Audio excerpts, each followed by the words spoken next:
ಕಾಶಿರಾಜನ ಕಥೆ. ಬಲರಾಮ ನಂದಗೋಕುಲಕ್ಕೆ ತನ್ನ ಸ್ನೇಹಿತರನ್ನೆಲ್ಲ ನೋಡಕ್ಕೆ ಹೋದಾಗ ಈ ಕಡೆ ಪರುಷ ದೇಶದ ರಾಜ ಪುಂಡ್ರಕ ವಂಶದವನು ವಾಸುದೇವ ಎನ್ನುವುದು ಅವ್ರದ್ದು ಅಂಕಿತನಾಮ ಅನ್ನೋದು ವಿಶೇಷ.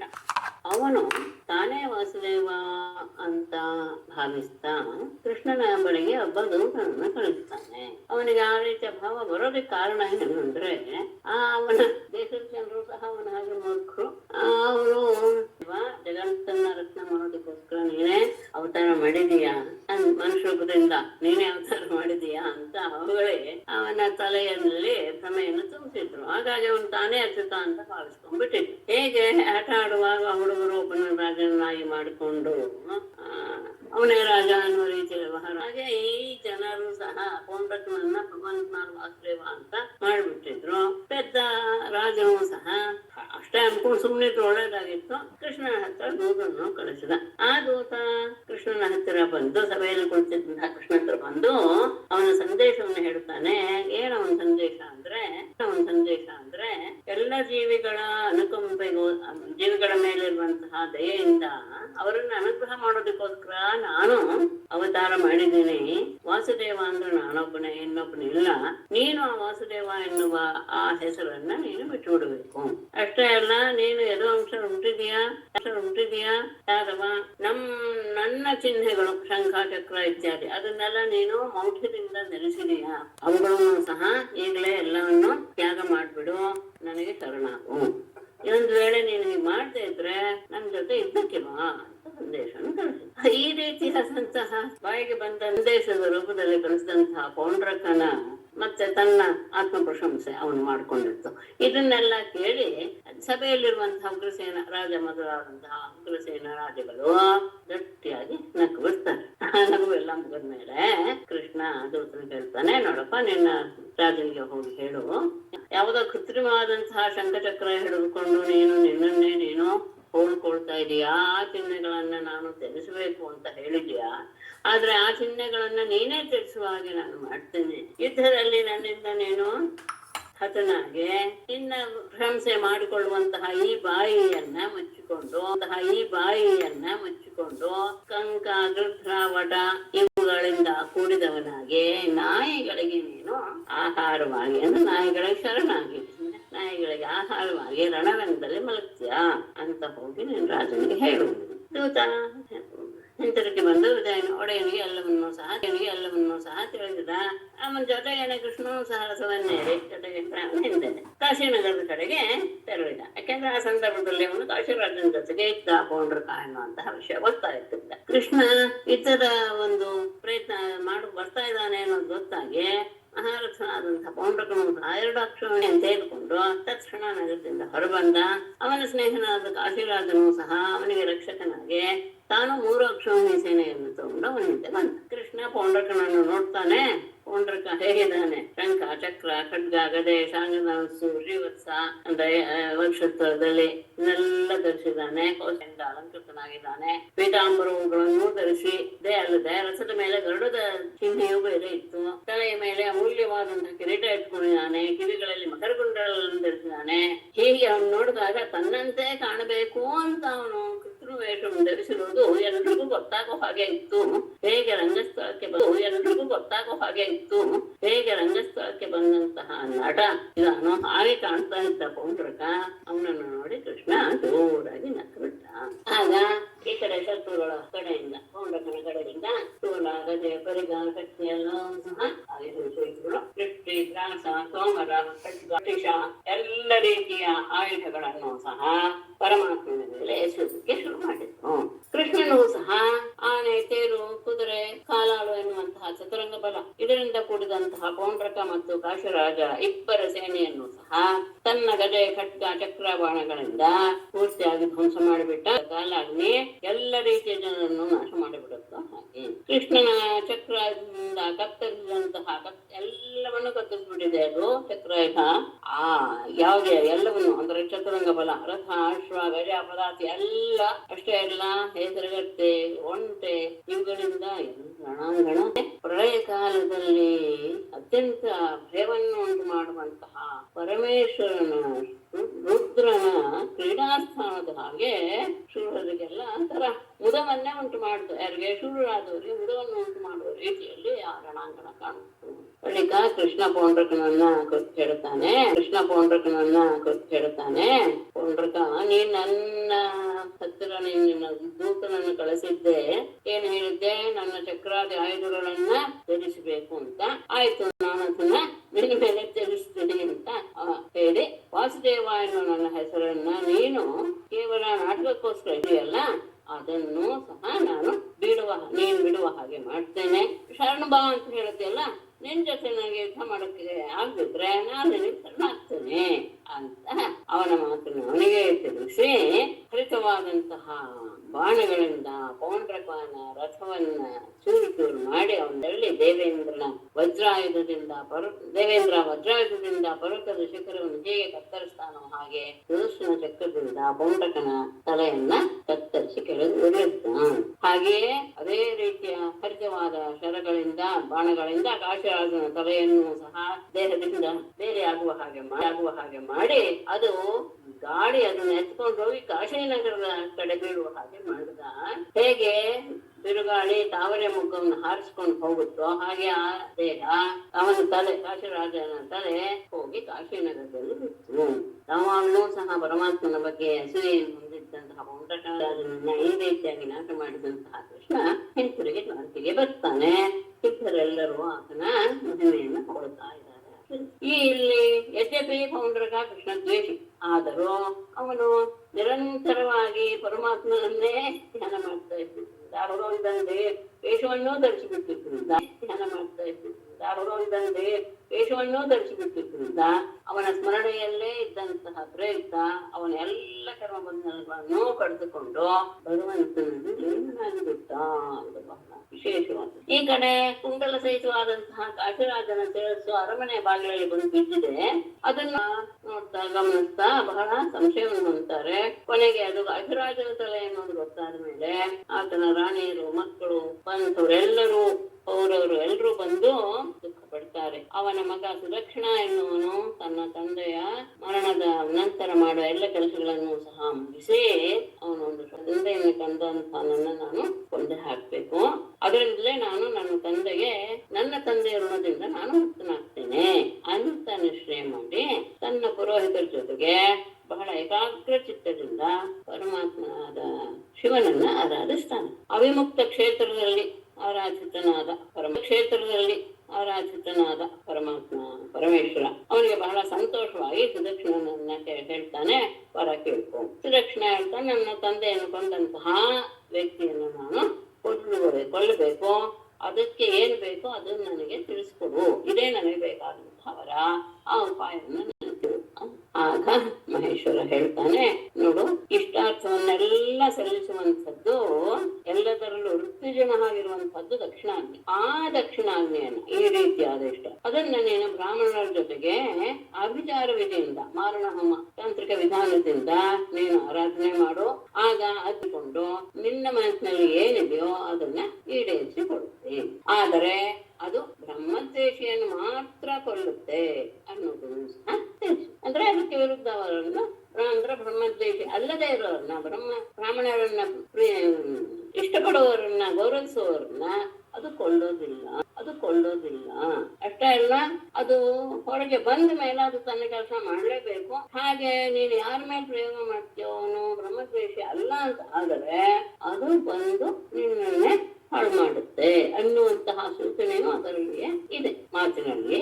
ಅದು ಅಷ್ಟೆಲ್ಲ ಗೊತ್ತಾಗೋದಿಲ್ಲ. ಅಲ್ಲಿ ಮನಸ್ಸಿಗೆ ಒಂದು ಹಠಾವಂತ ಬಂದ್ಬಿಟ್ಟ ತಕ್ಷಣ ಅದು ಸಾಧಿಸಲೇಬೇಕು, ಬರ ಕೊಟ್ಟಿದ್ದಾನೆ ಹಾಗೆ ಆಗುತ್ತೆ ಎನ್ನುವಂತಹ ಭಾವ. ಹಾಗಾಗಿ ಸುದಕ್ಷಿಣ ವ್ರತವನ್ನ ಕೈಗೊಂಡು ಕೃಷ್ಣನನ್ನು ಕೊಲ್ಲಬೇಕು ಅನ್ನೋ ಸಂಕಲ್ಪ ಮಾಡಿ ಅಭಿಚಾರ ಯಾಗ ಮಾಡ್ತಾನೆ.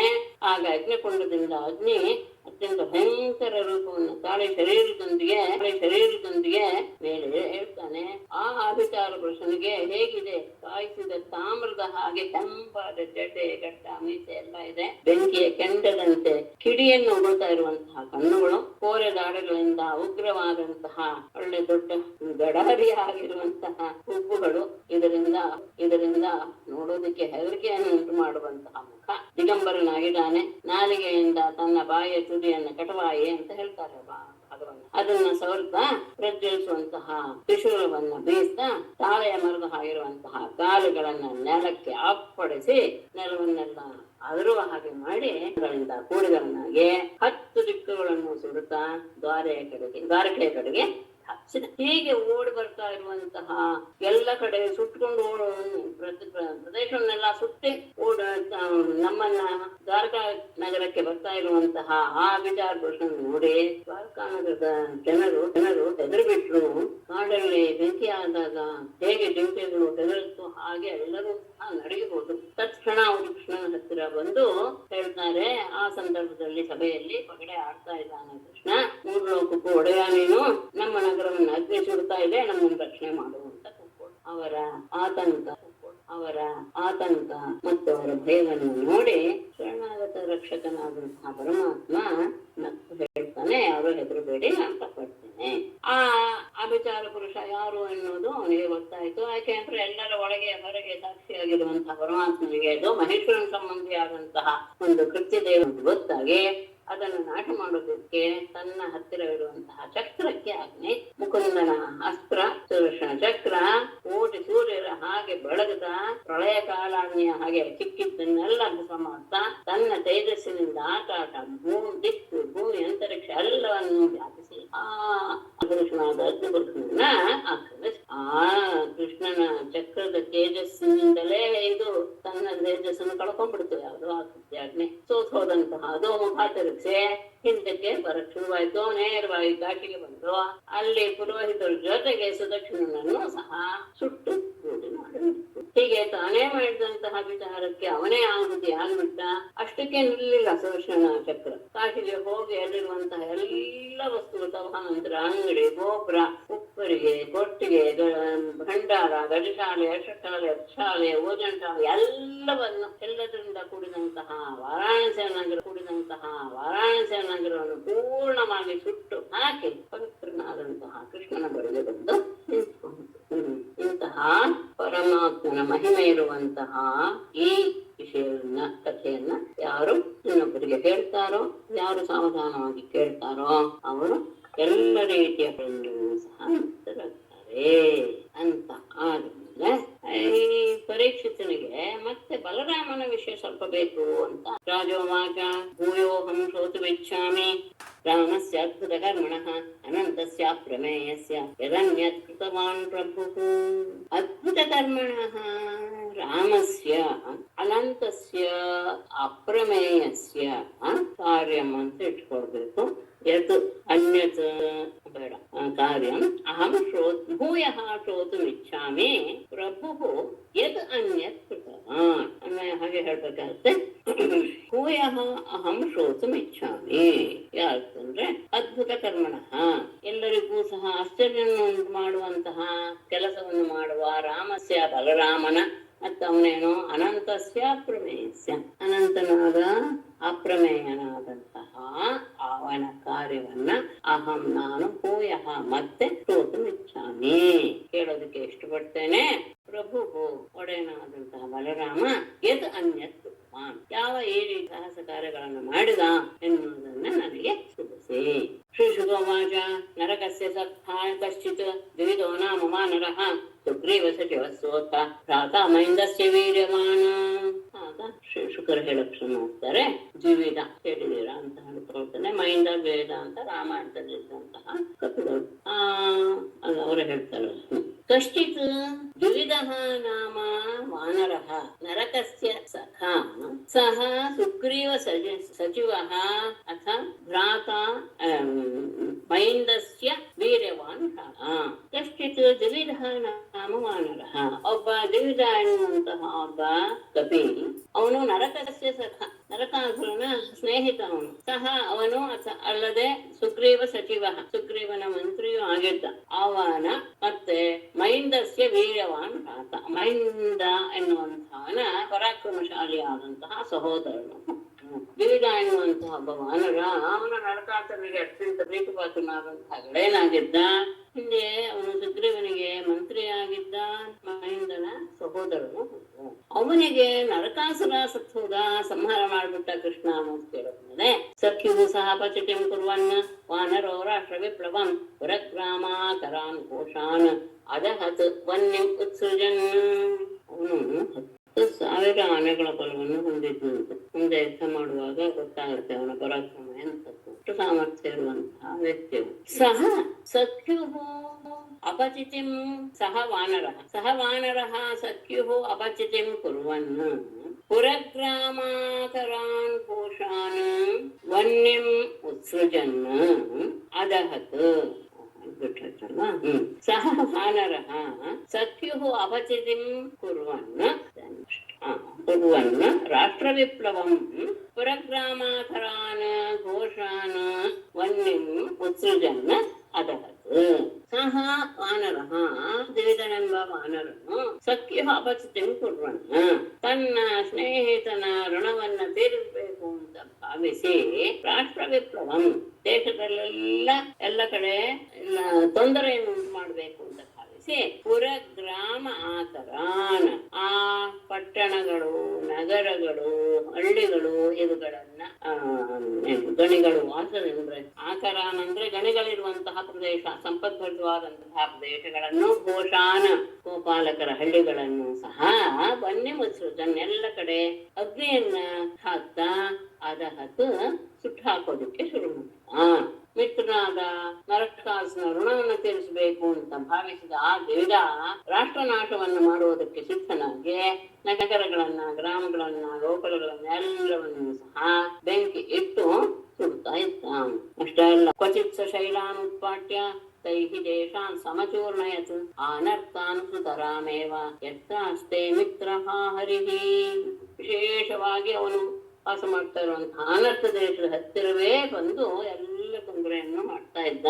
ಕ್ವಚಿತ್ ಸಹ ಶೈಲಾನ್ ಉತ್ಪಾಟ್ಯ ತೈಃ ದೇಶಾನ್ ಸಮಚೂರ್ಣಯತ್ ಯತ್ರ ಮಿತ್ರಃ ಹರಿಃ ಆಸ್ತೆ ಸುತರಾಮ್ ಅನರ್ಥಾನ್ ಏವ.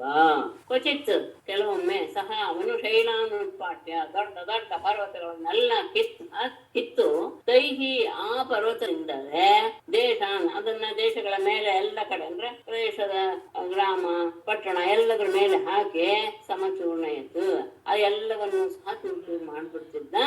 ಯತ್ರ ಎಲ್ಲಿ ಮಿತ್ರ ತನ್ನ ಮಿತ್ರನಾದ ನರಕಾಸುರನನ್ನು ಕೊಂದಂತಹ ಹರಿಹಿ ಆಸ್ತೆ ಕೃಷ್ಣ ವಾಸ ಮಾಡ್ತಾ ಇದ್ದಾನೋ ಅಲ್ಲಿ ಸುತರಾಮ್ ಅನರ್ಥಾನ್ ಏನ, ಅಲ್ಲಿ ಪೂರ್ಣವಾಗಿ ಆ ಪ್ರದೇಶದಲ್ಲಿ ಅನರ್ಥ ದೇಶದಲ್ಲಿಯೇ ಈ ರೀತಿಯಾದಂತಹ ಕೆಲಸಗಳನ್ನ ಅವನು ಮಾಡ್ತಾ ಇದ್ದ. ಪರ್ವತಗಳನ್ನೆಲ್ಲ ಹಾಕಿ ಅದರಿಂದ ಎಲ್ಲ ಪ್ರದೇಶಗಳನ್ನು ಸಹ ಧ್ವಂಸ ಮಾಡ್ತಾ ಇದ್ದ. ಅದು ವಿಶೇಷವಾಗಿ ಜನ ವಾಸ ಮಾಡ್ತಾ ಇರುವಂತಹ ದೇಶಗಳನ್ನೇ ಧ್ವಂಸ ಮಾಡ್ತಾ ಇದ್ದ.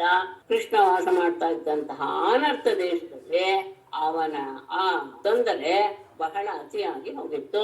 ಯಾಕೆಂದ್ರೆ ಅಲ್ಲಿ ಕೃಷ್ಣ ವಾಸ ಮಾಡ್ತಾ ಇದ್ದಾನೆ, ಕೃಷ್ಣ ತನ್ನ ಸ್ನೇಹಿತನಾದಂತಹ ನರಕಾಸುರನ್ನು ಕೊಂದಿದ್ದರಿಂದ. ಮೇಡಮ್, ದ್ವಾರಕಾಗೂ ಅನರ್ಥ ಅಂತ ಹೇಳ್ತಾರ? ಹೌದು ಹೌದು, ಅನರ್ಥ ದೇಶ ಅಂತ. ಅದಕ್ಕೆ ಭೂಸ್ಥಳಿ ಅಂತ ಹೆಸರಿದೆ ಅದಕ್ಕೆ. ಅದು ರಾಮ ಅಲ್ಲಿ ರಾಜ್ಯವನ್ನ ಕೊಟ್ಟಿದ್ನಂತೆ ಅವನಿಗೆ. ಅದು ಒಂದು ವಿಶೇಷ ಇದೆ. ಅದಾದ್ಮೇಲೆ ಅಲ್ಲಿ ಇನ್ಯಾರೋ ಒಬ್ರು ರಾಜ ಆಳ್ತಾ ಇದ್ದ. ಅದಾದ್ಮೇಲೆ ಆ ಪ್ರದೇಶವನ್ನು ಆರಿಸಿಕೊಂಡು ಇವನಿಂದ ವಿಶ್ವಕರ್ಮನಿಂದ ಸುಂದರವಾದಂತಹ ನಗರವನ್ನ ಇವನು ಕೃಷ್ಣ ಕಟ್ಟಿಸಿದ. ಅದಕ್ಕೆ ಇವನು ದ್ವಾರಕೆ ಅಂತ ಹೆಸರಿಟ್ಟಿದ್ದು ಯಾರು, ಅದಕ್ಕೆ ಹಿಂದಿನ ಹೆಸರು ಕುಶಸ್ಥಲಿ ಅಂತ, ಕೃಷ್ಣ ಅದಕ್ಕೆ ದ್ವಾರಕೆ ಅಂತ ಹೆಸರಿಟ್ಟಿದ್ದು. ಕೃಷ್ಣ ಇದಾದ್ಮೇಲೆ ನಿರ್ಯಾಣ ಆದ್ಮೇಲೆ 7 ದಿನಕ್ಕೆ ಅದು ಮುಳುಗಿ ಹೋಗುತ್ತೆ. ಅದನ್ನ ಹೇಳಿರ್ತಾನೆ, ಹಾಗೆ ಅದು ಅಂದ್ರೆ ಅದಕ್ಕೆ ಮುಂಚೆ ಅನರ್ಥ ಅಂತ ಇದ್ದಿದ್ದು ಹೆಸರಲ್ವಾ? ಇಲ್ಲ, ಅದಕ್ಕೆ ಅನರ್ಥ ಅನ್ನೋ ಹೆಸರು, ದ್ವಾರಕ ಅನ್ನೋ ಹೆಸರು ಬಂದಾಗ್ಲೇ ಅನರ್ಥ ಅನ್ನುವಂತ ಹೆಸರು ಬಂದಿದೆ. ಅದಕ್ಕೆ ಮೊದಲಿದ್ದ ಹೆಸರು ಕುಶಸ್ಥಲಿ ಅಂತ. ಸರಿ, ವಿಶೇಷ. ಯಾಕಂದ್ರೆ ಕುಶನಿಗೋಸ್ಕರ ರಾಮ ಕಟ್ಟಿದಂತಹ ರಾಜ್ಯ ಅದು ಅಂತ ಪ್ರಸಿದ್ಧಿ. ಅದಕ್ಕೆ ಕುಶಸ್ಥಲಿ ಅಂತ. ಕ್ವಚಿತ್ ಸಮುದ್ರ ಮಧ್ಯಸ್ಥೋ ದೌರ್ಭ್ಯಾಂ ಉತ್ಕ್ಷಿಪ್ಯ ತಜ್ಜಲಂ ದೇಶಾನ್ ನಾಗಾಯುತ ಪ್ರಾಣಃ ವೇಲಾಕೂಲಾನ್ ಅಮಜ್ಜಯತ್. ಕ್ವಚಿತ್ ಸಮುದ್ರ ಮಧ್ಯಸ್ಥ ನಾಗಾಯತ ಪ್ರಾಣ ದೌರ್ಭ್ಯಾಂ ತತ್ ಜಲಂ ಉತ್ಕ್ಷಿಪ್ಯ ದೇಶಾನ್ ವೇಲಾಕೂಲಾನ ದೇಶಾನ ಅಮರ್ಚೇತ್. ಕ್ವಚಿತ್ ಕೆಲವೊಮ್ಮೆ ಸಮುದ್ರದ ಮಧ್ಯದಲ್ಲಿ ನಿಂತುಕೊಂಡು ನಾಗಾಯುತ ಪ್ರಾಣ, ನಾಗ ಅಯುತ, ಅಯುತ ಅಂದ್ರೆ 10,000, ನಾಗ ಅಂದ್ರೆ ಆನೆ, 10,000 ಆನೆಗಳ ಬಲ, ಪ್ರಾಣ ಅಂದ್ರೆ ಬಲವಿರುವಂತಹ ಆ ದ್ವಿವಿಧನು ದೌರ್ಭ್ಯಾಂ ತನ್ನ ಕೈಗಳಿಂದ ತಜ್ಜಲಂ ಉತ್ಕ್ಷಿಪ್ಯ ಸಮುದ್ರದ ನೀರನ್ನು ತೆಗೆದು ವೇಲಾಕೂಲಾನ್ ದೇಶಾನ ಸಮುದ್ರದ ತಡದಲ್ಲಿರುವಂತಹ ಎಲ್ಲ ಪ್ರದೇಶಗಳನ್ನು ಸಹ ಅಮರ್ಚೇತ್ ಮುಳುಗಿಸಿ ಬಿಟ್ಟ. ಇಷ್ಟೆಲ್ಲ ಸಾಮರ್ಥ್ಯ ಅವನಿಗಿತ್ತು. 10,000 ಆನೆಗಳ ಬಲವಿರುವಂತಹ ಒಮ್ಮೊಮ್ಮೆ ಸಮುದ್ರದ ಮಧ್ಯದಲ್ಲಿ ನಿಂತು ಆ ಕೈಗಳಿಂದ ನೀರೆತ್ತಿ ಎರಚಿ ಸಮುದ್ರ ತೀರ ಪ್ರದೇಶಗಳನ್ನೆಲ್ಲ ಮುಳುಗಿಸಿ ಬಿಡ್ತಿದ್ದ. ಅಷ್ಟೇ ಅಲ್ಲ, ಆಶ್ರಮಾನುಷ ಮುಖ್ಯಾನಾಂ ಕೃತ್ವ ಭಗ್ನ ವನಸ್ಪತಿ ಅದೂಷಯತ್ ಶಕೃನ್ಮೂತ್ರೈಃ ಅಗ್ನೀನ್ ವೈತಾನಿಕಾನ್ ಖಲಃ. ಖಲಃ ಋಷಿಮುಖ್ಯಾನಾಂ ಆಶ್ರಮಾನ್ ಭಗ್ನ ವನಸ್ಪತೀನ್ ಕೃತ್ವ ಅಗ್ನಿ ವೈತಾನಿಕಾನ್ ಅಗ್ನೇನ್ ಶಕೃನ್ಮೂತ್ರೈಃ ಅದೂಷಯತ್. ಖಲಃ ಆ ದುಷ್ಟನಾದ ಸೇವಿದನು ಋಷಿಮುಖ್ಯಾನಾಂ ಮುನಿಶ್ರೇಷ್ಠರ ಆಶ್ರಮಗಳನ್ನ ಭಗ್ನ ವನಸ್ಪತಿಯನ್ನು ಕೃತ್ವ ಅಲ್ಲಿರುವಂತಹ ನೋಡಲು ಅತ್ಯಂತ ಸುಂದರವಾದಂತಹ ಆ ಮರಗಳು ಲತೆಗಳು ಎಲ್ಲವನ್ನೂ ಸಹ ಭಗ್ನ ಮಾಡಿ ಮುರಿದು, ಅಷ್ಟೇ ಇಲ್ಲ ವೈತಾನಿಕಾನ್ ಅಗ್ನೇನ್ ಯಜ್ಞಕುಂಡದಲ್ಲಿರುವಂತಹ ಅಗ್ನಿಗಳಿಗೆ ಶಕೃನ್ಮೂತ್ರೈಹಿ ಮಲ ಮತ್ತು ಮೂತ್ರಗಳಿಂದ ಅದನ್ನ ಅದೂಷಯತ್ ಕೆಡಿಸ್ತಾ ಇದ್ದ. ಅವರ ಯಜ್ಞ ಆಗಾದಿಗಳು ಆಗದೆ ಇದ್ದ ಹಾಗೆ ಅವರ ಶೌಚಾಗ್ನಿಗಳನ್ನೆಲ್ಲ ಅಪವಿತ್ರಗೊಳಿಸ್ತಾ ಇದ್ದ ಮಲಮೂತ್ರಗಳನ್ನು ಸೇರಿದು. ವಿಶೇಷವಾಗಿ ಇವ್ರಿಗೆಲ್ಲ ಅದೇ ತಾನೆ ಕಾಣೋದು, ಒಳ್ಳೆಯ ಕೆಲಸ ಮಾಡಿ ಅದರಿಂದ ಎಲ್ಲರೂ ಸಹ ಒಳ್ಳೆಯ ಇದನ್ನ ವರವನ್ನು ಪಡೆದು ಬಿಡ್ತಾರೆ, ಒಳ್ಳೆಯದಾಗಲಿ ಇದ್ದು ಬಿಡ್ತಾರೆ ಅನ್ನೋದ್ರಿಂದಲೇ ಈ ಯಜ್ಞಾಗಾದಿಗಳನ್ನು ನಡೆಸೋದಕ್ಕೋಸ್ಕರ ಎಲ್ಲರ ಮನಸ್ಸು ಸಹ ಹೋಗುತ್ತೆ ಅನ್ನೋದು ಆಗಿನ ಕಾಲದಿಂದ ಬಂದಂತಹ ಒಂದು ಸಿದ್ಧಾಂತ. ಹಾಗಾಗಿ ಅವರನ್ನ ಪೀಡಿಸಿದ್ರೆ ಅವ್ರೇನು ಮಾಡೋದಿಲ್ಲ ಅನ್ನೋದು ಗೊತ್ತಲ್ಲ. ಅವರು ಪಾಪ ಅವ್ರಿಗೇನಂತ ಇವ್ರನ್ನ ಎದುರಿಸುವಂತಹ ಸಾಮರ್ಥ್ಯ ಇರೋದಿಲ್ಲ. ಹಾಗಾಗಿ ಆ ಮುನಿಶ್ರೇಷ್ಠರಿಗೆ ಈ ರೀತಿಯಾಗಿ ಮಾಡಿ ಎಲ್ಲರನ್ನೂ ಸಹ ಪೀಡಿಸ್ತಾ ಇದ್ರು. ಪುರುಷಾನ್ಯೋಷಿತೋ ದೃಪ್ತಃ ಕ್ಷ್ಮಾಭೃತ್ ದ್ರೋಣೀ ಗುಹಾಸಸಃ ನಿಕ್ಷಿಪ್ಯ ಚಾಪ್ಯಥಾ ಶೈಲೈಃ ಪೇಷಷ್ಕಾರೀವ ಕೀಟಕಂ. ತೃಪ್ತಃ ಕ್ಷ್ಮಾಭೃದ್ರೋಣೀ ಗುಹಾಸು ಸಹ ಪುರುಷಾನ್ ಯೋಷಿತಃ ನಿಕ್ಷಿಪ್ಯ ಪೇಷಷ್ಕಾರೀ ಕೀಟಕಂ ಇವ ಶೈಲೈಃ ಅಪ್ಯಥಾತ್. ತೃಪ್ತಃ ಮದದಿಂದ ಕೂಡಿದಂತಹ ಅಂದ್ರೆ ಅಹಂಕಾರದಿಂದ ಕೊಬ್ಬಿದಂತಹ ಅವನು ಕ್ಷ್ಮಾಭೃತ್ ದ್ರೋಣಿ ಗುಹಾಸು ಆ ಪರ್ವತದ ಬೆಟ್ಟದ ಕಂದಕಗಳಲ್ಲಿ ಅಂದ್ರೆ ಗುಹೆಗಳಲ್ಲಿ ಸಹ ಅವನು ಪುರುಷಾನ್ ಅನೇಕ ಜನ ಪುರುಷರನ್ನ ಯೋಷಿತ ಸ್ತ್ರೀಯರನ್ನ ನಿಕ್ಷಿಪ್ಯ ಅಲ್ಲಿಟ್ಟು ಪೇಷಷ್ಕಾರಿ ಕೀಟಕಂ ಇವ ಕಣಜದ ಹುಳು ಹೇಗೆ ತನ್ನ ಗೂಡುಗಳಿಗೆ ಬೇರೆ ಹುಳುಗಳನ್ನು ತಂದು ಒಳಗೆ ಇಟ್ಟು ಅದನ್ನ ಪೀಡಿಸುತ್ತೋ ಹಾಗೆ ಇವನು ಆ ಗುಹೆಗಳನ್ನ ಶೈಲೈಹಿ ಬಂಡೆಗಳಿಂದ ಮುಚ್ಚಿ ಬಿಡುತ್ತಿದ್ದ. ಅನೇಕ ಜನ ಪುರುಷರನ್ನ ಸ್ತ್ರೀಯರನ್ನ ಎತ್ತಿಕೊಂಡು ಬಂದು ಪರ್ವತದ ಗುಹೆಗಳಲ್ಲಿ ಹಾಕಿ ಬಂಡೆಗಳಿಂದ ಆ ಬಾಗಿಲನ್ನ ಮುಚ್ಚಿ ಬಿಡುತ್ತಿದ್ದೆ. ಅವರು ಹೊರಗೆ ಬರ್ತಾ ಇದ್ದಾರೆ. ಈ ರೀತಿಯಾಗಿ ಪ್ರಾಣ ಕಳ್ಕೊಳ್ಳಿ ಎನ್ನುವಂತಹ ಉದ್ದೇಶದಿಂದ ಹೇಗೆ ಕಣಜದ ಹುಳು ಕೀಟಗಳನ್ನ ತಿಂದು ಗೂಡಿನಲ್ಲಿ ಇಟ್ಟು ತಳ್ಳಿ ಅದನ್ನ ಮುಚ್ಚಿಬಿಡುತ್ತ ಹೊರಗೆ ಬರ್ತಾ ಇದ್ದ ಹಾಗೆ ಇವನು ಸಹ ಮಾಡ್ತಾ ಇದ್ದ. ಇದು ಯಶಸ್ಕಾರ್ಯದ ಕೀಟಕಂ ಎನ್ನುವುದು ವೇದಾಂತದ ಒಂದು ಉದಾಹರಣೆ. ಏವಂ ದೇಶಾಮಿ ಪ್ರಕುರ್ವನ್ ದೂಷಯಂಶ್ಚ ಕುಲಸ್ತ್ರೀಯಃ ಶುದ್ಧಾ ಸುರೇತಂ ಗೀತಂ ಗಿರಿಂ ರೈವತಕಂ ಯಯೌ. ಏವಂ ದೇಶಾನ್ ವಿಪ್ರಕುರ್ವನ್ ಕುಲಸ್ತ್ರೀಯಃ ದೂಷಯನ್ ಸುಲಲಿತಂ ಗೀತಂ ಶುತ್ವಾ ರೈವತಕಂ ಗಿರಿಂ ಯಯೌ. ಏವಂ ಹೀಗೆ ದೇಶಾನ್ ಎಲ್ಲ ದೇಶದಲ್ಲಿರುವಂತಹ ಪ್ರದೇಶದಲ್ಲಿರುವಂತಹ ಜನರನ್ನೆಲ್ಲರನ್ನು ದೇಶಕ್ಕೆ ವಿಪ್ರಕುರ್ವಂತಹ ದ್ರೋಹವನ್ನು ಮಾಡ್ತಾ ಅಲ್ಲಿರುವ ಎಲ್ಲ ಜನರಿಗೂ ಸಹ ಪೀಡೆಯನ್ನು ಉಂಟು ಮಾಡ್ತಾ ಕುಲಸ್ತ್ರೀಯ ದೂಷೆಯನ್ನು ಸ್ತ್ರೀಯರನ್ನೆಲ್ಲ ಕೆಡಿಸ್ತಾ ಒಮ್ಮೆ ಹಾಗೆ ತಿರುಗ್ತಾ ಇದ್ದಾಗ ಸುಲಲಿತಂ ಗೀತಂ ಶುತ್ವ ಮನಸ್ಸಿಗೆ ಕಿವಿಗೆ ಆನಂದವನ್ನು ಉಂಟು ಮಾಡುವಂತಹ ಮಧುರವಾದ ಗೀತೆಯನ್ನ ಕೇಳಿ ಅವನು ರೈವತಕಂ ಗಿರಿಯು, ಆ ರೈವತಕ ಪರ್ವತಕ್ಕೆ ಅವನು ಹೋದ. ಅಂದ್ರೆ ಹೀಗೆ ಅವನು ಎಲ್ಲ ಕಡೆನೂ ಗೋಳು ಹೊಯ್ಕೊಂಡು ಎಲ್ಲರನ್ನೂ ಗೋಳು ಹೊಯ್ಕೊಳ್ತಾ ಸ್ತ್ರೀಯರನ್ನೆಲ್ಲ ಕೆಡಿಸ್ತಾ ಹೀಗೆ ತಿರುಗ್ತಾ ಇದ್ದಾಗ ಒಮ್ಮೆ ಅವನಿಗೆ ಕಿವಿಗೆ ಇಂಪಾದಂತಹ ಸಂಗೀತ ಕೇಳಿ ಬರುತ್ತೆ. ಆ ಸಂಗೀತದ ಜಾಡನ್ನು ಹಿಡ್ಕೊಂಡು ಹೋಗಿ ಅವನು ರೈವತಕ ಪರ್ವತವನ್ನ ಮುಟ್ತಾನೆ. ತತ್ರ ಪಶ್ಯ ಜಲಪತಿಂ ರಾಮಂ ಪುಷ್ಕರ ಮಾಲಿನಂ ಸುದರ್ಶನೀಯ ಸರ್ವಾಂಗಂ ಲಲನಾಯೋಧ ಮಧ್ಯಗಂ. ಅಲ್ಲಿ ಬಲರಾಮನನ್ನ ನೋಡುತ್ತಾನ.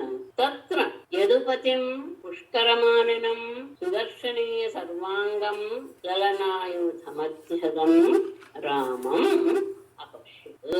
ತತ್ರ ಅಲ್ಲಿ ಯದುಪತಿಂ, ಯದುವಂಶಕ್ಕೆ ಕಿರೀಟಪ್ರಾಯನಾದಂತಹ ಪುಷ್ಕರ ಮಾಲಿನಂ, ಕಮಲದ ಮಾಲೆಗಳನ್ನು ಧರಿಸಿರುವ ಸುದರ್ಶನೀಯ ಸರ್ವಾಂಗಂ, ಅತ್ಯಂತ ಸುಂದರವಾದಂತಹ ಅವಯವಗಳುಳ್ಳ ಲಲನಾಯುಧ ಮಧ್ಯಗಂ, ಸ್ತ್ರೀಯರ ಮಧ್ಯದಲ್ಲಿ, ಸ್ತ್ರೀಯರ ಸಮೂಹಗಳ ಮಧ್ಯದಲ್ಲಿ ಇದ್ದಂತಹ ರಾಮಂ ಅಪಶ್ಯತ್, ಬಲರಾಮನನ್ನ ನೋಡಿ. ಆವಾಗ ರೈವತಕ ಗಿರಿಗೆ ಬಂದ. ಅಲ್ಲಿ ಅವನು ಅತ್ಯಂತ ಸುಂದರಾಂಗನಾದ ಯದುಪತಿಯಾದಂತಹ ಬಲರಾಮನನ್ನು ನೋಡಿದ. ಅವನು ಕಮಲದ ಮಾಲೆಯನ್ನು ಧರಿಸಿ ಯುವತಿಯರ ಮಧ್ಯದಲ್ಲಿ ಕೂತಿದ್ದ. ಅಷ್ಟೇ ಅಲ್ಲ, ಅವನು ಹಾಡ್ತಾ ಇದ್ದಾನೆ. ಗಾಯಂತಂ ಮಾರುಣೀಂ ಪೀತ್ವಾ ಮದ ಫಲಲೋಚನಂ ವಿಭ್ರಾಜಮಾನಂ ವಪುಷಾ ಪ್ರಭಿನ್ನಮಿವ ವಾರಣಂ. ವಾರುಣೀಂ ಪೀತ್ವಾ ಗಾಯಂತಂ ಮದ ವಿಫಲಲೋಚನಂ ಪ್ರಭಿನ್ನಂ ವಾರಣಂ ಇವ ವಪುಷಾ ವಿಭ್ರಾಜಮಾನಂ ರಾಮಂ ಅಪಶ್ಯತ್ ಅಂತ ಹಿಂದಕ್ಕೆ. ವಾರುಣೇನ್ ಪೀತ್ವಾ, ಮಧುರೆಯನ್ನು ಕುಡಿದು ಮದ ಫಲಲೋಚನಂ, ಮದವೇರಿದ ಕಣ್ಣುಗಳನ್ನ ತಿರುಗಿಸ್ತಾ ಇರುವಂತಹ ವಾರುಣೇನ್ ಪೀತ್ವಾ ಗಾಯಂತ, ಮಧುರೆಯನ್ನು ಕುಡಿದು ಹಾಡ್ತಾ ಇದ್ದಾನೆ. ಕಣ್ಣುಗಳೆಲ್ಲೂ ಸಹ ಆ ಮದದಿಂದ ಚಂಚಲವಾಗಿ ಹೊರಳಿಸ್ತಾ ಇದ್ದಾನೆ. ಪ್ರಭಿನ್ನಮಿವ ವಾರಣಂ, ಬಲಿಷ್ಠವಾದ ದೇಹದಿಂದ ಕೂಡಿರುವ, ಅಂದ್ರೆ ಮದದಿಂದ ಕೂಡಿದಂತಹ ಆನೆಯೋ ಎನ್ನುವ ರೀತಿಯಲ್ಲಿ ವಪುಷಾ ವಿಭ್ರಾಜಮಾನಂ, ಆ ಶರೀರದಿಂದ ಶೋಭಾಯಮಾನವಾದಂತಹ ಅಂದ್ರೆ ಅಂತಹ ಶರೀರವನ್ನು ಧರಿಸಿ ಮದ್ಯಪಾನ ಮಾಡಿ ಮಧುರವಾದ ಸಂಗೀತ ಹಾಡ್ತಾ ಇದ್ದಾನೆ. ಅವನ ಕಣ್ಣುಗಳು, ಆ ಮದವೇರಿದ ಕಣ್ಣುಗಳು ಅದನ್ನ ಕಡೆ ಹೊರಳಿಸ್ತಾ ಬಲಿಷ್ಠವಾದ ದೇಹದಿಂದ ಮದಗಜದ ಹಾಗೆ ಶೋಭಿಸ್ತಾ ಇದ್ದಾನೆ. ಅಂತಹ ಬಲರಾಮನನ್ನ ನೋಡಿದ. ಅವನ ಹತ್ರ ಬಂದೋದು ತನ್ನ ಚೇಷ್ಟೆಯನ್ನು ಶುರು ಮಾಡಿತು. ದುಷ್ಟ ಶಾಖಾ ಮೃಗ ಶಾಖಾಂ ಆರೂಢ ಕಂಪಯನ್ ಧ್ರುಮಾನ್ ಚಕ್ರೇ ಕಿಲಕಿಲ ಶಬ್ದಂ ಆತ್ಮಾನಂ ಸಂಪ್ರದರ್ಶಯನ್. ದುಷ್ಟಃ ಶಾಖಾಮೃಗಃ ಶಾಖಾಂ ಆರೂಢಃ ಧ್ರುಮಾನ್ ಕಂಪಯನ್ ಕಿಲಕಿಲಾ ಆತ್ಮಾನಂ ಸಂಪ್ರದರ್ಶಯನ್ ಕಿಲಕಿಲಾ ಶಬ್ದಂ ಚಕ್ರೇ. ದುಷ್ಟಃ ಶಾಖಾಮೃಗಃ, ಶಾಖಾಮೃಗಃ ಆ ದುಷ್ಟವಾದ ಕಪಿಯು ಶಾಖಾಮಾರೂಢ, ಮರದ ಕೊಂಬೆಗಳನ್ನ ಹತ್ತಿ ಧ್ರುಮಾನ್ ಕಂಪಯನ್ ಮರಗಳನ್ನೆಲ್ಲ ಅಲ್ಲಾಡಿಸ್ತಾ ಆತ್ಮಾನಂ ಸಂಪ್ರದರ್ಶಯನ್ ತನ್ನ ಬಲಿಷ್ಠವಾದ ದೇಹವನ್ನ, ದೊಡ್ಡದಾದ ಬೃಹತ್ಗಾತ್ರದ ದೇಹವನ್ನ ಪ್ರದರ್ಶನ ಮಾಡ್ತಾ ಕಿಲಕಿಲಾ ಶಬ್ದಂ ಚಕ್ರೆ, ಆ ಕಪಿಗಳು ಮಾಡುವಂತಹ ಶಬ್ದಗಳನ್ನ ಮಾಡೋದಕ್ಕೆ ಶುರು ಮಾಡಿತು. ದುಷ್ಟವಾದ ವಾನರ ಗೊತ್ತಲ್ಲ, ಅಷ್ಟು ಬಲ ಇದೆ ಅಂದ್ರೆ ಅವನ ದೇಹವು ಹಾಗೆ ಇರಬೇಕು. ಅವನು ಆ ಕೊಂಬೆಗಳನ್ನು ಹಚ್ಚಿ ಮರಗಳನ್ನೆಲ್ಲ ಅಲ್ಲಾಡಿಸ್ತಾ ತನ್ನ ದೇಹವನ್ನು ಸಹ ಎಲ್ಲರಿಗೂ ತೋರಿಸ್ತಾ, ಅಂದ್ರೆ ತಾನು ಎಷ್ಟು ಬಲಶಾಲಿ ಅನ್ನೋದನ್ನ ಎಲ್ಲರಿಗೂ ಪ್ರಕಟಪಡಿಸ್ತಾ ಕಪಿಯ ಶಬ್ದಗಳನ್ನ ಮಾಡಿದ. ಆಗ ತಸ್ಯ ಧಾರ್ಷ್ಟ್ಯಂ ತಪೇರ್ವೀಕ್ಷ್ಯ ತರುಣ್ಯೋ ಜಾತಿಜ ಬಲಾಹ ಹಾಸ್ಯ ಪ್ರಿಯಾ ವಿಜಹಸುಃ ಬಲದೇವ ಪರಿಗ್ರಹಾಃ. ಬಲದೇವ ಪರಿಗ್ರಹಾಃ ಜಾತಿ ಚಾಫಲಾಃ ಹಾಸ್ಯ ಪ್ರಿಯಾಃ ತರುಣ್ಯಃ ಕಪೇಃ ತಸ್ಯ ಧಾರ್ಷ್ಟ್ಯಂ ವೀಕ್ಷ್ಯ ವಿಜಹಸುಃ ಬಲದೇವ ಪರಿಗ್ರಹಾಃ. ಆ ಬಲರಾಮನ ಕಾಂತೆಯರಾದಂತಹ ಆ ಗೋಪಿಕಾಸ್ತ್ರೀಯರು ಎಂಥವರು? ಜಾತಿ ಚಾಪಲಾಹ, ಸಹಜವಾಗಿಯೇ ಚಂಚಲ ಸ್ವಭಾವವುಳ್ಳವರು, ಹಾಸ್ಯಪ್ರಿಯ, ಹಾಸ್ಯವನ್ನು ಇಷ್ಟಪಡುವಂತಹ ಅದರಿಂದ ಅಂತಹ ತರುಣ್ಯ ಆ ಸ್ತ್ರೀಯರು ತಸ್ಯ ಕಪೇಹೇ ಧಾರ್ಷ್ಟ್ಯಂ ವೀಕ್ಷ್ಯ, ಆ ಕಪಿ ಮಾಡ್ತಾ ಇರುವಂತಹ ಆ ಕೆಲಸಗಳನ್ನ, ಚೇಷ್ಟೆಗಳನ್ನ ನೋಡಿ ವಿಜಹಸುವು ಜೋರಾಗಿ ನಡೆದೋದಕ್ಕೆ ಶುರು ಮಾಡಿದ್ರು. ಬಲರಾಮನ ತಂದೆಯರು ಅವರು ಸಹಜವಾಗಿ ಚಂಚಲರು ಮತ್ತು ಹಾಸ್ಯವನ್ನು ಇಷ್ಟಪಡುವಂತಹ ತರುಣಿಯರು. ಅವರು ಆ ಕಪಿಚೇಷ್ಟೆಯನ್ನು ನೋಡಿ ನಗೋದಕ್ಕೆ ಶುರು ಮಾಡಿದ್ರು. ಆಗ ಇದು ಕಪಿಯು ಸಹ ತನ್ನ ಚೇಷ್ಟೆಯನ್ನ ತಾ ಹೇಳಯಾಮಾಸ ಕಪಿಃ ಭ್ರೂಕ್ಷೇಪೈಃ ಸಮ್ಮುಖಾದಿಭಿಃ ದರ್ಶಯಂತ ಗುಣಂ ತಾಸಾಂ ರಾಮಸ್ಯ ಚ ನಿರೀಕ್ಷತಃ. ಯಾವಾಗ ಇವ್ರು ನಗ್ತಾ ಇದ್ದಾರೋ ಅವರನ್ನ ಅಪಹಾಸ್ಯ ಮಾಡುವ ರೀತಿಯಲ್ಲಿ ಆ ದೇವಿದ ತನ್ನ ಚೇಷ್ಟೆಯನ್ನು ಮಾಡಕ್ ಶುರು ಮಾಡ್ತಾ ಕಪಿಃ ಭ್ರೂಕ್ಷೇಪೈಃ ಸಮ್ಮುಖಾದಿಭಿಃ ರಾಮಸ್ಯ ನಿರೀಕ್ಷತಃ ತಾಸಾಂ ಸ್ವಗುದಂ ದರ್ಶಯನ್ ತಾಹ ಹೇಳಯಾಮಾಸ. ಕಪಿಃ ಆ ಕಪಿಯು ಭ್ರೂಕ್ಷೇಪೈಃ ಹುಪ್ಪುಗಳನ್ನು ಹಾರಿಸ್ತಾ ಸಮ್ಮುಖಾದಿಭಿಃ ಅದರ ಎದುರಿಗೆ ಬಂದು ಹಲ್ಲು ಕಿರಿಯೋದು ಇತ್ಯಾದಿ ಕೆಲಸನ್ನ ಮಾಡ್ತಾ ರಾಮಸ್ಯ ನಿರೀಕ್ಷತಃ ಬಲರಾಮನ ಹೋಗ್ತಾ ಇರುವಾಗಲೇ ಅಂದ್ರೆ ಬಲರಾಮನ ನೋಡಿಯೋ ಅದಕ್ಕೆ ಹೆದರಿಕೆ ಇಲ್ಲದೆ ಇರುವ ರೀತಿಯಲ್ಲಿ ಬರ್ತದೆ ಅನ್ನೋದು ವಿಶೇಷ. ನೋಡ್ತಾ ಇರುವಾಗಲೇ ತಾಸಾಮ ಸ್ತ್ರೀಯರಿಗೆ ಸ್ವಗುದಂ ದರ್ಶಯನ್ನ ತನ್ನ ಹಿಂಭಾಗದ ಗುದವನ್ನು ತೋರಿಸ್ತಾ ತಾಹ ಹೇಳಯಾಮಾಸ ಅವರೆಲ್ಲರನ್ನೂ ಸಹ ಅವಮಾನ ಪಡೆದರು. ಅದು ವಿಶೇಷವಾದಂತಹ ಒಂದು ಅವಮಾನದ ಒಂದು ಪ್ರಸಂಗ. ಬಲರಾಮ ನೋಡ್ತಾನೆ ಇದ್ದಾನೆ.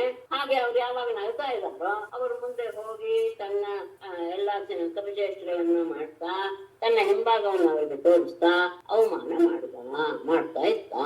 ಆಗ ಸಂಗ್ರಾಮ ಪ್ರಾಕೃತ್ ಕ್ರುದ್ಧಃ ಬಲಃ ಪ್ರಹರ್ತಾಮರಃ ಸವಂಚಯಿತ್ವಾ ಗ್ರಾಮಾಣಂ ಮದಿರಾ ಕಲಶಂ ಕಪಿಃ ಗೃಹೀತ್ವಾ ಹೇಳಯಾಮಾಸ ಧೂರ್ತಸ್ಥಂ ಕೋಪಯನ್ ಹಸನ್ ನಿರ್ಭಿತ್ಯ ಕಲಶಂ ದುಷ್ಟಃ ವಾಸಾಂಸಿ ಆಸ್ಫಾಲಯತ್ ಬಲಂ. ಕ್ರುದ್ಧಃ ಪ್ರಹರತಾಮರಃ ಬಲಃ ತಂ ಗ್ರಾವಣಃ ಪ್ರಾಹರತ್ ಸಹ ಕಪಿಃ ಗ್ರಾವಾಣಂ ವಂಚಯಿತ್ವಾ ಮದಿರಾ ಕಲಶಂ ಗೃಹೀತ್ವಾ ಧೂರ್ತಃ ತಂ ಕೋಪಯನ್ ಹಸನ್ ಕಲಶಂ ನಿರ್ಭಿತ್ಯ ವಾಸಾಂಸಿ ಬಲಂ ಆಸ್ಫಾಲಯತ್. ಕ್ರುದ್ಧಃ ಕೋಪಗೊಂಡಂತಹ ಪ್ರಹರತಾಮರಃ ವೀರಶ್ರೇಷ್ಠನಾದಂತಹ ಬಲಹ ಬಲರಾಮನು ತಮ್ಮ ಆ ಕಪಿಯನ್ನು ಗ್ರಾವಣ ಪ್ರಾಹರತ್ ಒಂದು ದೊಡ್ಡ ಕಲ್ಲಿಂದ ಅವನಿಗೆ ಎಸೆದ. ಕಲ್ಲನ್ನ ಅವನ ಮೇಲೆ ಎಸೆದ. ಸಹ ಕಪಿ ಆ ಕಪಿಯು ಗ್ರಾವಾಣಂ ವಂಚಯಿತ್ವ ಆ ಕಲ್ಲಿನ ಏಟಿನಿಂದ ತಪ್ಪಿಸಿಕೊಂಡು ಮದಿರಾ ಕಲಶಂ ಗೃಹೀತ್ವ ಅಲ್ಲಿದ್ದಂತಹ ಮದಿರೆಯ ಕಲಶವನ್ನ ತೆಗೆದುಕೊಂಡು ಧೂರ್ತನಾದ ಅವನು ತಂ ಕೋಪಯನ್ನ ಅವನಿಗೆ ಕೋಪ ಬರುವ ರೀತಿಯಲ್ಲಿ ಬಲರಾಮನಿಗೆ ಕೋಪ ಬರುವ ರೀತಿಯಲ್ಲಿ ಹಸನ್ನ ಅಂದ್ರೆ ಅವನನ್ನ ಅಣಕಿಸ್ತಾ ಕಲಶಂ ನಿರ್ಭಿತ್ಯ ಕಲಶವನ್ನು ಒಡೆದು ಹಾಕಿ ದುಷ್ಟ ಅವನು ವಾಸಾಂಸಿ ಅವನ ಬಟ್ಟೆಗಳನ್ನ ಸೆಳೆದು ಬಲಂ ಆಸ್ಫಾಲಯತ್ ಅವನನ್ನ ಎಳೆದೊಳಗೆ ಶುರು ಮಾಡ. ಬಲಶಾಲಿಯಾದಂತಹ ಆ ಬಲರಾಮನಿಗೆ ಆ ಇದರ ಕಪಿಯ ಚೇಷ್ಟೆಯನ್ನು ನೋಡಿ ಬಹಳ ಕೋಪ ಬಂತು. ಒಂದು ಕಲ್ಲನ್ನ ಆ ಕಪಿಯ ಮೇಲೆ ಎಸೆದ. ಆದ್ರೆ ಆ ಕಪಿಯ ಕಲ್ಲಿನ ಹೊಡೆತವನ್ನು ತಪ್ಪಿಸ್ಕೊಂಡು ಆ ಮಧ್ಯೆ ಕಲಶವನ್ನು ಎತ್ತಿಕೊಂಡು ಹೋಗಿ ಅಷ್ಟೇ ಅಲ್ಲ ಆ ಧೂರ್ತನಾದ ಕಪಿ ಬಲರಾಮನನ್ನ ರೇಗಿಸ್ಬೇಕು ಅನ್ನೋ ದೃಷ್ಟಿಯಿಂದ ಅವನನ್ನು ಅಣಕಿಸ್ತಾ ಆ ಮಧ್ಯೆ ಕಲಶವನ್ನು ಒಡೆದು ಅವನ ಬಟ್ಟೆಯನ್ನು ಎಳೆದು ತದರ್ಥೆ ಕೃತ್ಯ ಬಲವಾನ್ ವಿಪ್ರಚಕ್ರೆ ಮದೋದ್ಧತಃ ತಸ್ಯ ಅವಿನಯಂ ದೃಷ್ಟ್ವಾ ದೇಶಾಂಶ್ಚ ತದುಪದ್ರುತಾನ್ ಕ್ರುದ್ಧೋ ಮುಸಲಮಾದತ್ತ ಹಲಂ ಚ ಅರಿಜಿಘಾಂಸಯ ವಿವಿಧೋಪಿ ಮಹಾವೀರ್ಯಃ ಕಾಲಮುದ್ಯಮ್ಯ ಪಾಣಿನಾ.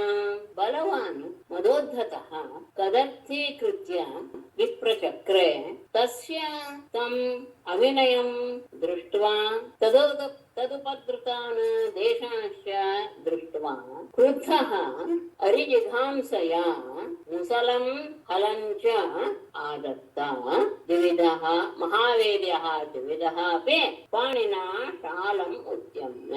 ಮತ್ತೆ ಅರ್ಥಕ್ಕೆ ನಿಂತಿದೆ. ಅದರ 2 ಶ್ಲೋಕದಿಂದ ಅರ್ಥ ಮುಂದೆ ಅನ್ವಯ ಗೊತ್ತಾಗಲ್ಲ ಅನ್ನೋದ್ರಿಂದ ನಿಲ್ಲಿಸಿ ಮುಂದೆ ಹೇಳ್ತೇನೆ. ಅದಕ್ಕೆ ಸಂಬಂಧ ಇಲ್ಲ. ಆದ್ರೆ ಅನ್ವಯ ಅರ್ಥ ಅಂತ ಮುಂದಕ್ಕೆ ಮುಗಿಯಿತು. ಬಲವಾನ್ ಬಲಶಾಲಿಯಾದಂತಹ ಮದೋದ್ಧತಃ ಅಹಂಕಾರದಿಂದ ಕೊಬ್ಬಿರುವಂತಹ ಅವನು ಕದರ್ಥೀಕೃತ್ಯ ಎಲ್ಲ ಬಲರಾಮನನ್ನ ಬಹಳ ತಿರಸ್ಕಾರವಾಗಿ ನೋಡ್ತಾ ವಿಪ್ರಚಕ್ರೆ ಬಹಳವಾಗಿ ತೊಂದರೆಯನ್ನು ಉಂಟು ಮಾಡಿದ. ತಸ್ಯ ತಂ ಅವಿನಯಂ ದೃಷ್ಟ ಅವನ ಆ ರೀತಿಯ ಹಾವಳಿಯನ್ನ ನೋಡಿದಂತಹ ಬಲರಾಮ ಅಷ್ಟೇ ಅಲ್ಲ ತದುಪದ್ರುತಾನ್ ದೇಶಾನ್ ಅದರಿಂದ ತೊಂದರೆ ಒಳಗಾದಂತಹ ಪ್ರದೇಶಗಳನ್ನೆಲ್ಲ ನೋಡಿ ಕೃತಃ ಕೋಪಗೊಂಡಂತಹ ಬಲರಾಮನು ಹರಿಹಂಸಯ ಆ ಕಪಿಯನ್ನು ಕೊಂದು ಬಿಡ್ಬೇಕು ಎನ್ನುವ ಇಚ್ಛೆಯಿಂದ ಮುಸಲಂ ಹಲಂಚ ಆಗತ್ತ. ಮುಸಲ ಅಂದ್ರೆ ಒನಕೆ ರೀತಿ ಆಯುಧ. ಆ ಒನಕೆಯನ್ನು ಮತ್ತು ನೇಗಿಲನ್ನು ಸಹ ಕೈಗೆ ತೆಗೆದುಕೊಂಡ. ಮಹಾವೀರ್ಯ ದ್ವಿಜ ಮಹಾಬಲಶಾಲಿಯಾದಂತಹ ದ್ವಿಜನೂ ಸಹ ಪಾಣಿನ ಶಾಲಮೃತ್ಯುನ ತನ್ನ ಕೈಯಿಂದ ಒಂದು ಶಾಲ ವೃಕ್ಷವನ್ನು ಕಿತ್ತು ಅಭ್ಯೇತ್ಯ ತರಸಾತೇನ ಬಲಂ ಮೂರ್ಧನ್ಯತಾಡಯತ್ ತಂದ ಸಂಕರ್ಷಣೋ ಮೂರ್ಧ್ನಿ ಪತಂತಂ ಅಚಲೋ ಯಥಾ ಪ್ರತಿಜಗ್ರಾಹ ಬಲವಾನ್ ಸುನಂದೇನ ಅಹನಚ್ಚತಂ ಮುಸಲಾಹತಮಸ್ಪೃಷ್ಟಃ ವಿರೇಜೆ ರಕ್ತಧಾರಯಾಂ. ಇದಕ್ಕೊಂದು ಶ್ಲೋಕಕ್ಕೆ ಇದಿದೆ ನಮಗೆ ಹೋಗ್ಬೇಕು. ತೇನ ತರಸ ಅಭ್ಯೇತ್ಯ ಬಲಂ ಮೂರ್ಧನಿ ಅತಾಡಯತ್ ಸಂಕರ್ಷಣ ಮೂರ್ಧ್ನಿ ಪತಂತಂ ತಂತು ಅಚಲಃ ಯಥಾ ತಥಾ ಪ್ರತಿಜಗ್ರಾಹ ಸುನಂದೇನ ಬಲವಾನ್ ತಂ ಅಹನತ್ ಚ ಮುಸಲಾಹದ ಮಸ್ತಿಷ್ಕಃ ರಕ್ತಧಾರಯ ವಿರೇಚೆ.